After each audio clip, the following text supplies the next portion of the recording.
Majestic trees, thousands of years old. These are the biggest trees I've ever seen, and they're beautiful. The redwood forest has been on the planet since the dinosaurs. Then the axeman cometh. One makes a redwood his ultimate log cabin. What? A log rolling attraction. It's her strange inheritance. I was the only child, so I knew I was always going to get the log. But the road takes its toll. It's hard to be the log lady and have a life and be the truck driver and the repair person and do it all. She's got a big decision to make. She sure does, Jamie. She sure does.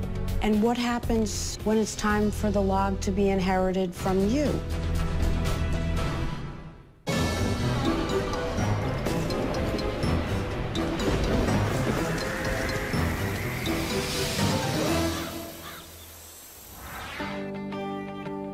I'm Jamie Colby, and today I'm heading to the annual Blueberry Festival in Plymouth, Indiana. It's not exactly the kind of place you'd expect to see a massive California redwood, but this tree rocks because it rolls.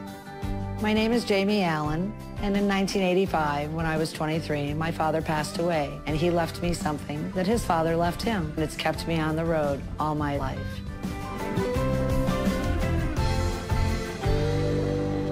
Jamie? Jamie? How are you? It's really great to meet you. And how funny we have the same name. Let's get started then. Here we go. This is one serious tree trunk. And the root of the story, according to Jamie, is in the late 1930s, when her grandfather, James Allen, is a lumberjack in Northern California. James, a widower with a son in the Army, sees redwood trees so massive that several men can easily fit inside the hollowed trunks.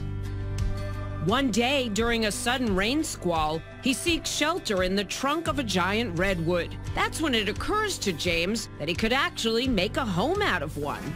It was the tail end of the Depression. He couldn't afford to buy a regular house. My grandma had already passed away. So James Allen combs the forest for a suitable tree. He finally discovers the perfect one on the property of the Georgia Pacific Lumber Company near Eureka, California. He traded the lumber company for that section of log for work. And then it took him 4 months to bore out all the wood and a year and a half to complete the house. It was all done by hand. Today, most of those lumber mills are gone. What was once called the Redwood Empire is now a state park. Welcome to Humboldt Redwood State Park. Oh my gosh, these trees are so beautiful. And they're the tallest trees on the planet. Let's go. Emily Burns, a tree scientist with the Save the Redwoods League, says there's a reason this part of the country grows such towering trees. The fog rolls into the coast redwood forest from the Pacific Ocean, and these trees collect it, and they take in that water directly into their leaves, and they also rain it down to the forest floor, helping all the other plants and animals. Come check out this tree over here. What you're looking at is a history of fire, really. This burned out cave is called a goose pen. Oh my gosh. Go inside? Go inside, yeah. And it could survive this? Actually, this tree is fine, it's still growing well, and it's created amazing habitat for species like bats. Do you like bats? Not really. Are they in here? They might be right up above you. Oh, well, it was nice to see it. Chopping down a tree so old is hard to fathom now. But beginning with the 1849 gold rush, these behemoths supply a lot of lumber needed to settle Northern California. As the miners were looking for gold, the redwoods started to be cut down to build cities like San Francisco. Even into the 1930s and 40s, redwood trees were still cut down by hand axes and whipsaws. It could take days for a two-man team to fell a 12-foot diameter tree. A log could easily weigh 50 tons. We've lost 95% of ancient forests like this one to harvest. This is one forest you won't find any other place on the planet. So if this is it, and I am here, can I hug a tree? I hope you will. The tree is ready. You're calling out to me. Give me a squeeze. Ah! It's not hard to grasp why Americans love their redwoods. A must-stop on many a family car trip since before the interstate.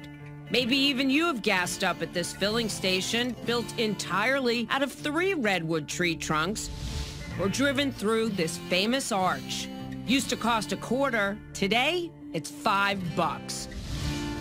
But remember, back in 1939, Jamie's grandfather isn't looking to create a roadside attraction. He simply wanted a place to hang his hat. That tree he picked out was 1,900 years old. Think about that. When it was just a seed, the Roman Empire was at its height. As it grew, Rome fell. Islam rose, Columbus sailed. The colonies rebelled. Napoleon won and lost. And the Wright brothers flew. He built the log and lived in it for 7 years. Right there in the forest, until word gets out of the old fella living in a log. People would come and knock on the door and say, "What's in there?" So he used to take the log to schools. Just load it on a trailer. Presto, a mobile home. In the late 1950s, James Sr. passes away, leaving his only son, World War II vet and traveling salesman, James Elwin Allen, his unusual home.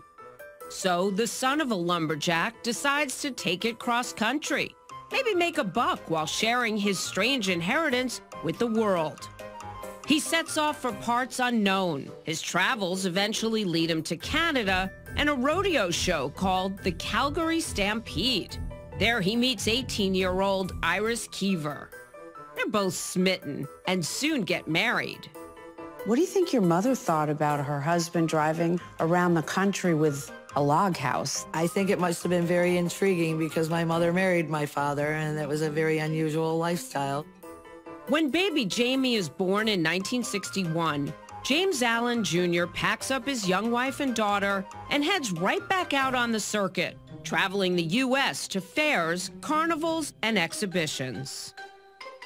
I grew up in a family atmosphere of traveling people, and we just happened to have a log. Step right up, put a nickel in the donation box, and see James Allen's incredible cabin, made from a genuine California redwood. Your dad was able to support the family off of change donations? We had the log, a fudge business, and he sold a lot of different types of products. So he was really a pro at this traveling business. He had his hands in so many pies, it wasn't even funny. And it's not every day you get to walk through a tree. Now that I heard your story, I've got to go inside. Please, go right in. I see how beautiful it really is. That's next. What?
It's a whole home. Couch, living room, dining room, bedroom.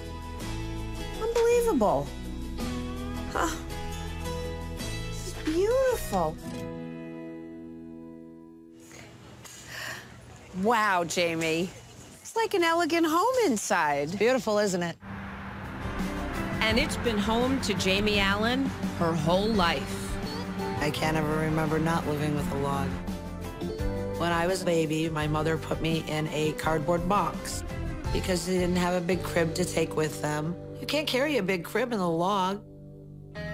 But when Jamie turns 5, her parents divorce. 5 years old. They just couldn't live together, you know. In the wintertime, my dad would come to town where I was going to school. He would come and stay at the apartment we lived in. And every summer, she joins her father on the road. My dad always had me in the log. He'd give me 15 minutes at lunch, a half an hour at dinner, and 15 minutes at around 9 o'clock. My father always knew where I was when I was a teenager. And it sounds like you loved it, and you loved him. Oh, a lot. When Jamie turns 16, she goes full-time on the fair and festival circuit, traveling with her dad. It's big-time bonding for father and daughter, but does he really want this life for his girl? Coming up. I looked at my father like, what, are you out of your mind? But first, Here's another quiz question for you. What city lays claim to the oldest state fair? Syracuse, New York, Detroit, Michigan, or Springfield, Illinois?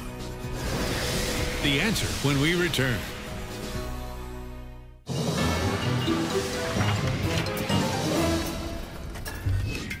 So what city lays claim to the oldest state fair? It's A.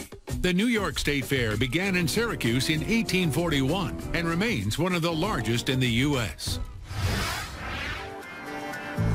Happy Blueberry Festival to you.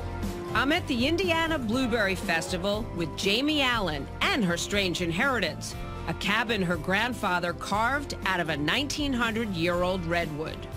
How many people do you think you meet a year as a result of traveling with a log? Millions. Literally millions of people. She's been at it since she was a kid. For years, she crisscrossed the country with her dad. What's here?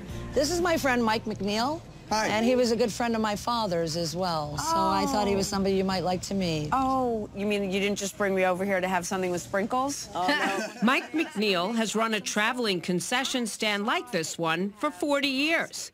He and Jamie's father crossed paths many times. Jamie's dad was a good businessman, and he had a good heart, too, which is what you want people to say about you. What I want is to see if Mike's cheesecake is any good. Wait a minute. Ooh, they have everything inside. There you go. Uh-huh. Is this New York cheesecake? No, it's better. This is Philadelphia. Nothing is better. Oh, You haven't Philadelphia? tried this. Okay, so what's the first step? Dip it in the chocolate and pull it out. Nice. Pull it way up. Okay, I would They'll like like that. sprinkles. Sprinkles? Right there. May I? Go ahead, please do. I think I have. You're going to like it. There you go. Give me a minute. Give me a minute. Wow. I told you that you would like that. The thing is, cheesecake on a stick is heavenly on that one weekend a year the fair comes to town. Not so much when every weekend's the fair and every weekday's spent creeping down the highway to the next venue. But this was the life of James Allen and the life he saw his daughter backing into. I was the only child, so I knew I was always going to get the log. All parents hope their kids have options. And in 1978, when Jamie is 17 years old, a stranger stops by the cabin and offers one. My dad approached me and he said, a man's very interested in buying the log. Would you be interested in selling? But I looked at my father like, what, are you out of your mind? No, I don't want the money, I want the log. Was not continuing what he did with the log ever an option for you? Oh, no. When I was little and they asked me, well, what are you going to be when you grow up? I'd say just like my dad. 7 years later, in 1985, her dad dies of cancer. Jamie, only 23, receives her strange inheritance. And for the next 30 years, she's indeed just like her dad. Any regrets that your dad didn't take that offer? No, it's a labor of love for me. You have any children? Nope, just 3 dogs and a cat. And a boyfriend, Buddy, who travels with her on the circuit. How much time do you spend with this log of yours? I spend a lot of time with my log. 14, 16 hours a day when we're showing. Probably 4 to 6 months a year. And you make a living doing this? I try. It's not as lucrative as it used to be. It's taking its toll on me and the log. The roads are rough on it. We only get to go 56 miles an hour because you can't move it very quickly. I get 4 miles to the gallon. Bungees, buddy. Are you losing money on this proposition? I think I'm breaking even. You know, I'm just floating along. How much money did you make off this venture last year? I think we took in maybe about $20,000. Do you think about what will happen when you can't drive a rig anymore? Well, the show's got to go on. You don't have a choice. Or does she? She's got a big decision to make. She sure does, Jamie. That's next. What's your strange inheritance story? We'd love to tell it. Send me an email or go to our website, strangeinheritance.com. Now, back to Strange Inheritance. For 30 years, Jamie Allen has been the sole proprietor of Allen's original Redwood log house. What was once a home for her lumberjack grandpa is now a traveling tourist attraction. Her strange inheritance. Do people look at you on the road like, wait, what? That lady's driving a tree. You can see the passenger tell the driver, look, there's a girl driving that thing. Her policy of admission by donation, plus the revenue from souvenirs, once provided a decent living. But it's tougher with each passing year. It's hard to be the log lady and have a life and be the bookkeeper and the truck driver and the repair person and do it all. Those worries are building in the fall of 2014, when Jamie is exhibiting the log house at the Pittsburgh Home and Garden Show. A few exhibits away is an antiques appraiser named Lori Verderame. Jamie invites her to check out her cabin. What was your first impression when you saw this log cabin? Oh, I thought it was very unusual. I didn't realize that it was a house inside until I went inside. The women begin brainstorming. Is there anything Jamie can do to make her business more lucrative, her future more secure? Is her strange inheritance a sell or a hold? So we invited Dr. Lori to join us here at the Blueberry Festival to hear her advice. I have to look at it and evaluate it as a public attraction for its history. I have to look at it as a redwood log, a piece of a natural historical object. Who buys a log? The people who say, I'm a museum, I'm a conservation park, and I want to use it as an attraction to bring more awareness of my business. So the log really can stir an awful lot of interest. The other thing which impacts its value, the log also generates money. Well, Jamie's told me she's just about breaking even. She's getting 4 miles to the gallon. Well, she's moving it. That doesn't mean that if it were staying still, that she couldn't generate more money. It's a lot to take in. I don't really want the log to just stay in one place. Did you choose this life on the road, or did it choose you? I think that it's a little bit of both.